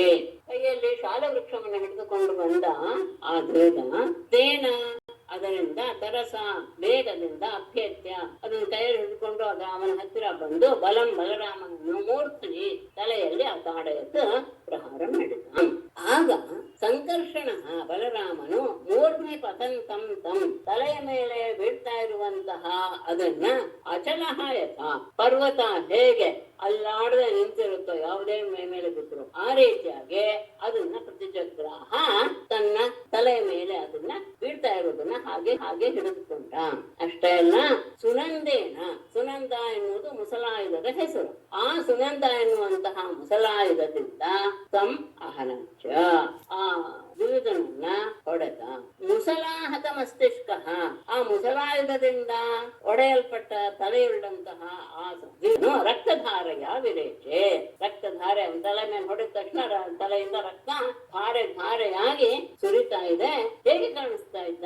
ಗಿರಿರ್ಯಥಾ ಗೈರಿಕಯ ಪ್ರಹಾರಂ ನಾನು ಚಿಂತಯನ್ ಪುನರನ್ಯಂ ಸಮಕ್ಷಿಪ್ಯ ಕೃತ್ವಾ ನಿಷ್ಪತ್ರ ಮೋಜಸ ಯಥಾ ಗೈರಿಕಯಾನ್ ಗಿರಿಹಿ ಪ್ರಹಾರಂ ನ ಅನುಚಿಂತಯನ್ ಪುನಃ ಅನ್ಯಂ ಸಮಕ್ಷಿಪ್ಯ ಓಜಸ ನಿಷ್ಪತ್ರಂ ಕೃತ್ವಾ ಸುಸಂಕೃತಃ ತಂಬಲಶ್ಚ ತದಾ ಅಚ್ಛಿನತ್ ತದೋನ್ಯೇನ ಋಷಾ ಜಘ್ನೆ ತಂಚಾಪಿ ಶತದಾಚ್ಛಿನತ್ ತೇನ ಸುಸಂಕೃತಃ ತ್ವಂ ಅಹನತ್ ಬಲಃ ಶತಧ ಅಚ್ಛಿನತ್ ತತಃ ಅನ್ಯೇನ ಋಷಾ ಜಘ್ನೆ ತಂಚಾಪಿ ಶತಧ ಅಚ್ಛಿನತ್. ತಲೆಯ ಮೇಲೆ ಮುಸಲಾಯುಧದಿಂದ ಹೊಡೆದ ತಕ್ಷಣ ಅವನ ತಲೆಯಿಂದ ರಕ್ತದ ಧಾರೆ ದೊರೀತಾ ಇತ್ತು. ಹೇಗೆ ಅಂದ್ರೆ ಯಥಾ ಗೈರಿಕಯ ಗಿರಿಕಿ ಗೈರಿಕಾದಿ ಧಾತುಗಳಿಂದ ಕೂಡಿದಂತಹ ಪರ್ವತವೋ ಎನ್ನುವ ಹಾಗೆ ಕಾಣಿಸ್ತಾ ಇದ್ದ. ಗೈರಿಕಾದಿ ಧಾತುಗಳು ಅದು ಕೆಂಪಾದಂತಹ ಧೂಳನ್ನು ಉಂಟು ಧಾತು ವಿಶೇಷವಾಗಿ ಸೌಂದರ್ಯವರ್ಧಕ ಒಂದು ಇದು ಚೂರು ಅದು ಪರ್ವತದಲ್ಲಿ ಸಿಗೋದು. ಆ ಪರ್ವತದಲ್ಲಿ ಅದು ಬಿದ್ದ ತಕ್ಷಣ ಎಲ್ಲ ಕಡೆ ಕೆಂಪಾಗಿ ವ್ಯಾಪಿಸಿ ಬಿಡುತ್ತೆ ಪರ್ವತ. ಹಾಗೆ ಅವನು ಕಾಣಿಸ್ತಾ ಇದ್ದ ರಕ್ತಧಾರೆಯಿಂದ. ಆದರೆ ಪ್ರಹಾರಂ ನಾನು ಚಿಂತೆಯನ್ನು ಅವನು ಹೊಡೆದಂತಹ ಹೊಡೆತವನ್ನು ಅವನು ಕಂಡುಕೊಳ್ಳದೆ ಪುನಃ ಅನ್ಯಂ ಸಮಕ್ಷಿಪ್ಯ ಮತ್ತೆ ಇನ್ನೊಂದು ಮರವನ್ನ ಕಿತ್ತು ಅಷ್ಟೇ ಅಲ್ಲ ಓಜಸ ನಿಷ್ಪತ್ರಂ ಕೃತ್ವ ತನ್ನ ಭುಜ ಬಲದಿಂದಲೇ ಅದನ್ನ ಎಲೆಗಳನ್ನೆಲ್ಲ ಅದರ ಎಲೆಗಳೆಲ್ಲವೂ ಸಹ ಇಲ್ಲದೆ ಇರುವ ಹಾಗೆ ಮಾಡಿ ಸುಸಂಕೃತ ಬಹಳ ಕೋಪಗೊಂಡಂತಹ ಆ ತೇನ ಅದರಿಂದ ತಂ ಅಹನತ್ ಬಲರಾಮನನ್ನ ಹೊಡೆದ. ಆಗ ಬಲರಾಮನು ಆ ವೃಕ್ಷವನ್ನ ಶತಥ ಅಚ್ಚಿನತ್ ತನ್ನ ಮತ್ತೆ ಆ ಮುಸಲಾಯುಧದಿಂದ ಅದನ್ನ 100 ಚೂರುಗಳನ್ನಾಗಿ ಮಾಡಿದ. ಅದಕ್ಕೂ ಬಿಡ್ಲಿಲ್ಲ ಬೇಗ. ತತಃ ಅನ್ಯೇನ ಋಷಾ ಜಘ್ನೆ ಆಮೇಲೆ ಇನ್ನೊಂದು ವೃಕ್ಷದಿಂದ ಮತ್ತೆ ಋಷಾ ಕೋಪದಿಂದ ಜಘ್ನೆ ಬಲರಾಮನನ್ನು ಹೊಡೆದ. ತಂಚಾಪಿ ಆ ಮರವನ್ನು ಸಹ ಶತಥ ಅಚ್ಚಿನತ್ 100 ಚೂರನ್ನು ಮಾಡಿ ಬಿಟ್ಟ. ಯಾವಾಗ ಬಲಶಾಲಿ ಆದಂತಹ ಗರ್ವದಿಂದ ಕೂಡಿರುವಂತಹ ದ್ವಿಧ ಬಲರಾಮನನ್ನು ಅಣಗಿಸ್ತಾ ತಿರಸ್ಕಾರ ಮಾಡೋದಕ್ಕೆ ಹೊರಟನು. ಅದರ ಚೇಷ್ಟೆಯನ್ನು ನೋಡಿ ಕೋಪಗೊಂಡಂತಹ ಬಲರಾಮ ಮತ್ತೆ ಅವನಿಂದ ತೊಂದರೆಯಾದಂತಹ ಪ್ರದೇಶಗಳ ಆ ಅವಸ್ಥೆಯನ್ನು ನೋಡಿ ನೋಡಿ ಅದನ್ನು ಕೊಂದೆ ಹಾಕೊಡ್ಬೇಕು ಅಂತ ಒಂದು ಮುಸಲಾಯುಧವನ್ನು ಹಲಾಯುಧವನ್ನು ತೆಗೆದುಕೊಂಡು ಆಗ ದ್ವಿವಿಧನೂ ಸಹ ಒಂದು ಶಾಲ ವೃಕ್ಷವನ್ನ ತನ್ನ ಕೈಯಿಂದ ಕಿತ್ತು ಅದನ್ನ ಬಲರಾಮನ ತಲೆಯ ಮೇಲೆ ಪ್ರಹಾರ ಮಾಡಿದ. ಆದರೆ ಪರ್ವತದ ಹಾಗೆ ಅದನ್ನು ಯಾವೇ ಅಲ್ಲಾಡದೆ ನಿಂತ್ಕೊಂಡಂತಹ ಬಲರಾಮ ತನ್ನ ತಲೆ ಮೇಲೆ ಬೀಳ್ತಾ ಇರುವಂತಹ ಮರವನ್ನು ಹಾಗೆ ಹಿಡಿದುಕೊಂಡ. ಆಮೇಲೆ ಅಷ್ಟೇ ಅಲ್ಲ, ಸುನಂದ ಎನ್ನುವಂತಹ ಮುಸಲಾಯುಧದಿಂದ ಹೊಡೆದ. ಆ ಏಟಿನಿಂದ ಅವನ ತಲೆ ಶೀಳಾಗೆ ರಕ್ತ ಪ್ರವಾಹ ಹರಿತು. ಆಗ ಅವನು ವೈರಿಕಾದಿ ಧಾತುಗಳಿಂದ ಕೂಡ ಬಳಸೋ ಎನ್ನುವ ಹಾಗೆ ಶೋಧಿಸ್ತಾ ಇದ್ದ ಬೃಹತ್ ಗಾತ್ರದ ಶರೀರ. ಆದ್ರೆ ತಲೆ ಒಡೆದು ರಕ್ತ ಹರಿತಾ ಇದ್ರೂ ಸಹ ಅವನಿಗೆ ಏನು ಅದರ ಕಡೆ ಗಮನ ಇಲ್ಲ. ಇನ್ನೊಂದು ಮರವನ್ನು ಕಿತ್ತು ಅಷ್ಟೇ ಅಲ್ಲ, ತನ್ನ ಸಾಮರ್ಥ್ಯದಿಂದ ಅದನ್ನ ಪೂರ್ತಿಯಾಗಿ ಎಲೆಗಳು ಇಲ್ಲದೆ ಇರುವುದನ್ನ ಹಾಗೆ ಮಾಡಿ ಬಲರಾಮನನ್ನ ಜೋರಾಗಿ ಹೊಡೆದ. ಆ ವೃಕ್ಷವನ್ನು ಸಹ ಮುಸಲಾಯುಧದಿಂದ ಬಲರಾಮ ಚೂರು ಚೂರಾಗಿ ಮಾಡಿದ. ಆದ್ರೂ ಬಿಡ್ಲಿಲ್ಲ. ಇನ್ನೊಂದು ಪರ್ವತವನ್ನ ಇನ್ನೊಂದು ಮರವನ್ನು ಕಿತ್ತು ಕೋಪದಿಂದ ಬಲರಾಮನನ್ನು ಹೊಡೆದ. ಅದನ್ನು ಸಹ ಬಲರಾಮ ಚೂರು ಮಾಡಿದ. ಏವಂ ಯುದ್ಧನ್ ಭಗವತ ಭಗ್ನೆ ಭಗ್ನೆ ಪುನಃ ಪುನಃ ಆಕೃಷ್ಯ ಸರ್ವತೋ ವೃಕ್ಷಂ ನಿರ್ವೃಕ್ಷಂ ಅಕರೋದ್ವನಂ. ಏವಂ ಭಗವತ ಯುದ್ಧನ್ ಭಗ್ನೆ ಭಗ್ನೆ ಪುನಃ ಪುನಃ ಆಕೃಷ್ಯ ಸರ್ವತಃ ಪುನಃ ಪುನಃ ಸರ್ವತಃ ವೃಕ್ಷಾನ್ ಆಕೃಷ್ಯ ವನಂ ನಿರ್ವೃಕ್ಷಂ ಅಕರೋತ್. ಏವಂ ಈ ರೀತಿಯಾಗಿ ಭಗವತ ಯುದ್ಧನ್ ಬಲರಾಮನ ಜೊತೆಗೆ ಯುದ್ಧ ಮಾಡ್ತಾ ಇರುವಂತಹ ದೇವಿದಾನ ಭಗ್ನೆ ಭಗ್ನೆ ಒಂದೊಂದು ಮರವು ಮುರಿದು ಹೋಗ್ತಾ ಇರುವಾಗ ಪುನಃ ಪುನಃ ಮತ್ತೆ ಮತ್ತೆ ಸರ್ವತಃ ಎಲ್ಲ ಕಡೆ ಇರುವಂತಹ ವೃಕ್ಷಾನ್ ಆಕೃಷ್ಯ ಮರಗಳನ್ನು ತಂದು ಎಳೆದು ವನಂ ನಿರ್ವೃಕ್ಷಂ ಅಕರೋ.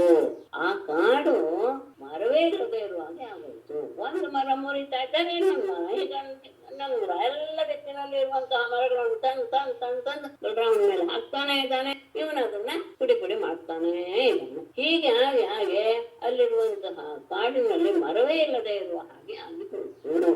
ಯಾವಾಗ ಮರವೇ ಇಲ್ವೋ ತಥೋ ಮುಂಚೆ ಶಿಲಾವರ್ಷಂ ಬಲಸ್ಯೋಪರಿ ಅಮರ್ಷಿತಃ ತತ್ಸರ್ವಂ ಚೂರ್ಣಯಾಮಾಸ ಲೀಲಯಾಮತುಲಾಯುಧಃ. ತತಃ ಅಮರ್ಷಿತಃ ಬಲಸ್ಯ ಉಪರಿ ಶಿಲಾವರ್ಷಂ ಅಮುಂಚತ್ ಮುಸಲಾಯುಧಃ ಲೀಲಯ ತತ್ಸರ್ವಂ ಚೂರ್ಣಯಾಮಃ. ತತಃ ಬಳಿಕ ಯಾವಾಗ ಮರವೇ ತಿಳಿಯುವ ಆಗ ಅಮರ್ಷಿತಃ ಕೋಪಗೊಂಡ ಅವನು ಬಲಸ್ಯ ಉಪರಿ ಬಲರಾಮನ ಮೇಲೆ ಶಿಲಾವರ್ಷಂ ಅಮುಂಚತ್ ದೊಡ್ಡ ದೊಡ್ಡ ಬಂಡೆಗಳ ಮಳೆಯನ್ನೇ ತೋರಿಸೋದಕ್ಕೆ ಶುರು ಮಾಡಿದ. ಮುಸಲಾಯುಧ ಮುಸಲಾಯುಧವನ್ನು ಹಿಡಿದುಕೊಂಡಂತಹ ಬಲರಾಮನು ಲೀಲೆಯ ಬಹಳ ಸುಲಭವಾಗಿ ತತ್ಸರ್ವಂ ಅದೆಲ್ಲವನ್ನು ಸಹ ಚೂರ್ಣಯಾಮಃ ಪುಡಿ ಮಾಡಿ ಹಾಕಿದ. ಮರಗಳೇ ಇಲ್ಲದೆ ಇದ್ದಾಗ ಸಿಟ್ಟಿನಿಂದ ಕಲ್ಲು ಬಂಡೆಗಳನ್ನು ಕಿತ್ತು ಎಸೆಯೋದಕ್ಕೆ ಶುರು ಮಾಡಿದ. ಬಲರಾಮ ಮುಸಲಾಯುಧವನ್ನು ಹಿಡಿದುಕೊಂಡು ಅವೆಲ್ಲವನ್ನು ಬಹಳ ಲೀಲೆಯಿಂದ ಪುಡಿ ಮಾಡಿ ಹಾಕ್ಬಿಟ್ಟ. ಆಮೇಲೆ ಸಭಾಭೂತಾಲ ಸಂಕಾಶೋ ಮುಷ್ಟಿ ಕೃತ್ಯ ಕವೈಶ್ವರ ಅಸಾಧ್ಯ ರೋಹಿಣಿ ಪುತ್ರಂ ತಾಭ್ಯಾಂ ಮೋಕ್ಷಸಿ ಅರೂಜತ್. ಸಹ ಕಪೀಶ್ವರ ತಾಲಸಂಕಾಶೋ ಬಾಹು ಮುಷ್ಟಿ ಕೃತ್ಯ ರೋಹಿಣಿ ಪುತ್ರಂ ಆಸಾದ್ಯ ತಾಭ್ಯಾಂ ವಕ್ಷಸಿ ಅರೂಜತ್. ಇಲ್ಲ ತಾಲಸಂಕಾಶೋ ಬಾಹೋ ಮುಷ್ಟಿ ಕೃತ್ಯ ತಾಭ್ಯಾಂ ರೋಹಿಣಿ ಬೇಡ ಇದನ್ನ ಹೇಳಿದ್ದೆ. ಸಹ ಕಪೀಶ್ವರ ಕಪಿಶ್ರೇಷ್ಠನಾದಂತಹ ದೇವಿದನು ತಾಳಸಂಕಾಶೋ ಬಾಹು ತಾಳೆಯ ಮರದ ಹಾಗೆ ಅತ್ಯಂತ ಉದ್ದವಾಗಿರುವ ಬಲಶಾಲಿಯಾದಂತಹ ತನ್ನ ತೋಳುಗಳೆರಡನ್ನು ಮುಷ್ಟಿ ಬಿಗಿದುಕೊಂಡು ಅಂದ್ರೆ ಮುಷ್ಟಿಯ ರೀತಿಯಲ್ಲಿ ಅದನ್ನು ಕಟ್ಟಿ ರೋಹಿಣಿ ಪುತ್ರಂ ಆಸಾಧ್ಯ ಬಲರಾಮನ ಹತ್ತಿರ ಹೋಗಿ ತಾಭ್ಯಾಂ ಆ ಮುಷ್ಟಿಗಳಿಂದ ವಕ್ಷಸೆ ಬಲರಾಮನ ಎದೆಗೆ ಅರುಜತ್ ಪ್ರಹಾರ ಮಾಡಿ ತಾಳೆಯ ಮರದ ಹಾಗೆ ನೀಳವಾದ ತೋಳುಗಳನ್ನ ಮುಷ್ಟಿ ಕಟ್ಟಿ ರೋಹಿಣಿ ಪುತ್ರನ ಎದೆಯ ಮೇಲೆ ಆ ತೋಳುಗಳಿಂದ ಜೋರಾಗಿ ಪ್ರಹಾರ ಮಾಡೋದಕ್ಕೆ ಶುರು ಮಾಡಿದ. ಯಾದವೇಂದ್ರೋಪಿತಂ ದೌರ್ಭ್ಯಾಂ ಯಕ್ತ ಮುಸಲಲಾಂಗಲೆ ಜತ್ರೋ ಅಭ್ಯರ್ಥಯತ್ ಕ್ರುದ್ಧಃ ಸೋಪತತ್ ರುಧಿರಂ ಮಮನ್. ಯಾದವೇಂದ್ರಃ ಅಪಿ ಮುಸಲಲಾಂಗಲೆ ತ್ಯಕ್ತ್ವಾ ತಂ ದೌರ್ಭ್ಯಾಂ ಕ್ರುದ್ಧಃ ಜತ್ರೌ ಅಭ್ಯರ್ಥಯತ್ ಸಹ ರುಧಿರಂ ವಮನ್ ಅಪತತ್. ಯಾದವೇಂದ್ರ ಅಪಿ ಆ ಬಲರಾಮನು ಸಹ ಶ್ರೇಷ್ಠನಾದ ಬಲರಾಮನು ಸಹ ಮುಸಲಲಾಂಗಲೆ ತ್ಯಕ್ತ ಅಭ್ಯರ್ಥ, ತಾನು ಹಿಡಿದುಕೊಂಡಂತಹ ಮುಗಲಾಯುಧ ಹಲಾಯುಧ ಎರಡನ್ನು ಬಿಟ್ಟು ತಮ್ ಆ ದ್ವಿವಿಧನನ್ನು ದೌರ್ಭ್ಯಾಂ ಕೈಗಳಿದ್ದಲೇ ಜತ್ರೌ ಜತ್ರೌ ಅಂತ ಹೇಳಿದ್ರೆ ಈ ಭುಜದ ಸಂಧಿ ಇದೆಯಲ್ಲ ಅದು ಅಂತ ಹೇಳ್ತಾರೆ. ಆ ಹೆಗಲಿನ ಸೇರ್ಕೊಂಡಿರ್ತ ಕೈ ಮತ್ತು ಹೆಗಲು ಆ ಭಾಗದಲ್ಲಿ ಆ ಸಂಧಿಯಲ್ಲಿ ಅಭ್ಯರ್ಥೆ ಕೃಪ್ತ ಕೋಪಗೊಂಡು ಅಲ್ಲಿ ಹೊಡೆದ. ಸಹ ಆ ದ್ವಿವಿಧನು ರುಧಿರಮ್ಮನ್ ರಕ್ತವನ್ನ ವಾಂತಿ ಮಾಡ್ತಾ ಅಪಘಾತದ ಕೆಳಗೆ ಬಿದ್ದ. ಯಾವಾಗ ಅವನು ತನ್ನ ಮುಷ್ಟಿಯಿಂದ ಅವನ ಎದೆ ಮೇಲೆ ಹೊಡೆದ್ನು, ಆಗ ಬಲರಾಮನು ಸಹ ಹಲಾಯುಧ ಮುಸಲಾಯುಧವನ್ನೆಲ್ಲ ಬಿಟ್ಬಿಟ್ಟು ಬಹಳ ಕೋಪಗೊಂಡು ಆ ದ್ವಿವಿಧನ ಹೆಗಲಿನ ಆ ಭಾಗವನ್ನ ಕೈಗಳಿಂದ ಹೊಡೆದ. ಆಗ ಅವನು ರಕ್ತವನ್ನು ಕಾತ ಕೆಳಬಿದ್ದ. ಅವನು ಬಿದ್ದಾಗ ಚಕಂಪೇಟೇನ ಪತತ ಚಟಂಕಃ ಸವನಸ್ಪತಿ ಪರ್ವತ ಕುರುಷಾರ್ದೂಲ ವಾಯುನ ನೂರಿವಾಂಭಸಿ. ಕುರುಷಾರ್ದೂಲ ವಾಯುನ ಅಂಭಸಿ ನೋಹು ಇವ ಪತತ ತೇನ ಚಟಂಕಃ ಸವನಸ್ಪತಿ ಪರ್ವತಃ ಚಕಂಪೆ. ಗಾಳಿ ಬಿರುಗಾಳಿ ಬೀಸಿದಾಗ ವಾಯುವಿನ ಬಿರುಗಾಳಿಯಿಂದ ಅಂಬಸಿ ಸಮುದ್ರದಲ್ಲಿ ನೋವು ಇವ ನೌಕೆ ಹೇಗೆ ಅಲ್ಲಾಡಿ ಹೋಗುತ್ತೋ ಆ ರೀತಿಯಲ್ಲಿ ಪತತಾತೇನ ಕೆಳಗೆ ಬಿದ್ದ ಆ ದ್ವಿವಿಧನಿಂದ ಸಟಂಕಃ ಸವನಸ್ಪತಿ ಪರ್ವತಃ ಆ ಜಲದಿಂದ ಕೂಡಿರುವಂತಹ ಕಂದರಗಳು ವೃಕ್ಷ ಸಹಿತವಾದಂತಹ ಆ ಪರ್ವತ ಚಕಂಪೆ ಅಲ್ಲಾಡಿ ಹೋಯ್ತು. ಅವನು ಬಿದ್ದ ರಭಸಕ್ಕೆ ಪರ್ವತವೇ ಅಲ್ಲಾಡೋಯ್ತು. ಬರೀ ಪರ್ವತ ಅಲ್ಲ, ಆ ಕಂದರಗಳು ಆ ವೃಕ್ಷಗಳು ಎಲ್ಲವೂ ಸಹ ಅಲ್ಲಾಡಿ ಇಡೀ ಪರ್ವತವೇ ಅಲ್ಲಾಡೋಕ್ಕೆ ಶುರುವಾಗೋಯ್ತು. ಹೇಗೆ ಬಿರುಗಾಳಿಗೆ ಸಿಕ್ಕಂತಹ ನಾವೇ ಸಮುದ್ರದಲ್ಲಿ ತತ್ತರಿಸಿ ಹೋಗುತ್ತೋ ಆ ರೀತಿಯಲ್ಲಿ. ಜಯ ಶಬ್ದೋ ನಮಃ ಶಬ್ದಃ ಸಾಧು ಸಾಧ್ವಿ ದಿಶಾಂಬರೆ ಸುರಸಿದ್ಧ ಮುನೀಂದ್ರಾಣಾಮಾಸೀತ್ ಕುಸುಮವರ್ಷಿಣಾಂ. ಅಂಬರೆ ಸುರಸಿದ್ಧ ಮುನೀಂದ್ರಾಣಾಂ ಅಲ್ಲ, ಕುಸುಮವರ್ಷಿಣಾಂ ಸುರಸಿದ್ಧ ಮುನೀಂದ್ರಾಣಾಂ ಜಯ ಶಬ್ದಃ ನಮಃ ಶಬ್ದಃ ಸಾಧು ಸಾಧು ಇತಿ ಶಬ್ದಃ ಆಸೀತ್. ಅಂಬರೆ ಆಕಾಶದಲ್ಲಿ ಕುಸುಮವರ್ಷಿಣಾಂ ಹೂವಿನ ಮಳೆಯನ್ನು ಸುರಿಸ್ತಾ ಇರುವ ಸುರಸಿದ್ಧ ಮುನೀಂದ್ರಾಣಾಂ ದೇವತೆಗಳು ಸಿದ್ಧರು ಮುನಿಶ್ರೇಷ್ಠರು ಇವರ ಜಯ ಶಬ್ದ ಜಯಾದಳಿ ಎನ್ನುವಂತಹ ಶಬ್ದ, ನಮಃ ಶಬ್ದ ನಮಸ್ಕಾರ ಎನ್ನುವ ಶಬ್ದ, ಸಾಧು ಸಾಧು ಇತಿ ಶಬ್ದ ಒಳ್ಳೆಯದಾಯ್ತು ಇಂತಹ ಕೃಷ್ಣನ ನಾಶಮಂತು ಎನ್ನುವಂತಹ ಪ್ರಶಂಸಾ ಮಾತುಗಳು ಸಹ ಎಲ್ಲ ಕಡೆ ಆಸಕ್ತ ಹರಡಿತು. ಆಕಾಶದಲ್ಲಿ ನಿಂತು ನೋಡ್ತಾ ಇದ್ರಲ್ಲ ಅವರೆಲ್ಲರೂ ಸಹ ದೇವತೆಗಳು ಸಿದ್ಧರು ಮುನಿಶ್ರೇಷ್ಠರು ಎಲ್ಲರೂ ಸಹ ಮಳೆಯನ್ನು ಸುರಿಸ್ತಾ ಜಯ ಜಯ ನಮಸ್ಕಾರ ಒಳ್ಳೆಯದಾಯ್ತು ಎನ್ನುವಂತಹ ಸಾಧು ಸಾಧು ಎನ್ನುವ ಶಬ್ದಗಳ ಪ್ರಶಂಸೆಯ ಮಾತುಗಳನ್ನ ಎಲ್ಲರೂ ಆಡಿದರು. ಏವಂ ನಿಹತ್ಯ ದ್ವಿವಿಧಂ ಜಗದ್ವ್ಯತಿಕರಾವಹಂ ಸಂಸ್ತೂಯಮಾನೋ ಭಗವಾನ್ ಜನೈ ಸ್ವಪುರಮಾವಿಶತು. ಏವಂ ಜಗದ್ವ್ಯತಿಕರಾವಹಂ ದ್ವಿವಿಧಂ ನಿಹತ್ಯ ಭಗವಾನ್ ಜನೈಃ ಸಂಸ್ತೂಯಮಾನಃ ಸ್ವಪುರಂ ಆವಿಶತ್. ಏವಂ ಈ ರೀತಿಯಾಗಿ ವ್ಯತಿಕರಾವಹಂ ಜಗತ್ತಿಗೆ ಬಹಳ ತೊಂದರೆಯನ್ನ ಉಂಟು ಮಾಡಿದಂತಹ ದ್ವಿವಿಧಂ ನಿಹತ್ಯ ಆ ದ್ವಿವಿಧನನ್ನು ಸಂಹಾರ ಮಾಡಿ ಭಗವಾನ್ ಪೂಜ್ಯನಾದ ಬಲರಾಮನು ಜನೈಃ ಸಂಸ್ತೂಯಮಾನಃ ಜನರಿಂದ ಹೊಗಳಿಸಿಕೊಳ್ಳಲ್ಪಡುತ್ತಾ ಸ್ತುತಿಸಲ್ಪಡುತ್ತಾ ಸ್ವಪುರಂ ಆವಿಶತ್ ತನ್ನ ಪಟ್ಟಣಕ್ಕೆ ಇಳಿದ. ಹೀಗೆ ದೇಶಕ್ಕೆ ತೊಂದರೆಯನ್ನು ಉಂಟು ಮಾಡಿದಂತಹ ಆ ದೇವರನ್ನು ನಾಶ ಮಾಡಿ ಎಲ್ಲರಿಂದಲೂ ಹೊಗಳಿಸಿಕೊಳ್ತಾ ತನ್ನ ಪಟ್ಟಣಕ್ಕೆ ಹಿಂದಿರುಗಿದ. ಏವಂ ನಿಹತ್ಯ ದ್ವಿವಿಧಂ ಜಗದ್ವ್ಯತಿಕರಾವಹಂ ಸಂಸ್ತೂಯಮಾನೋ ಭಗವಾನ್ ಜನೈಃ ಸ್ವಪುರಮಾವಿಶತ್. ಶ್ರೀಮನ್ನಾರಾಯಣಂ ನಮಸ್ಕೃತ್ಯ ನರಂ ಚೈವ ನರೋತ್ತಮಂ ದೇವೀಂ ಸರಸ್ವತೀಂ ವ್ಯಾಸಂ ತತೋ ಜಯಮುದೀರಯೇತ್. ಸರ್ವೇ ಭವಂತು ಸುಖಿನಃ ಸರ್ವೇ ಸಂತು ನಿರಾಮಯಾಃ ಸರ್ವೇ ಭದ್ರಾಣಿ ಪಶ್ಯಂತು ಮಾ ಕಶ್ಚಿತ್ ದುಃಖಭಾಗ್ ಭವೇತ್. ಧನ್ಯವಾದಗಳು. ಧನ್ಯವಾದಗಳು. ನಮಸ್ತೆ.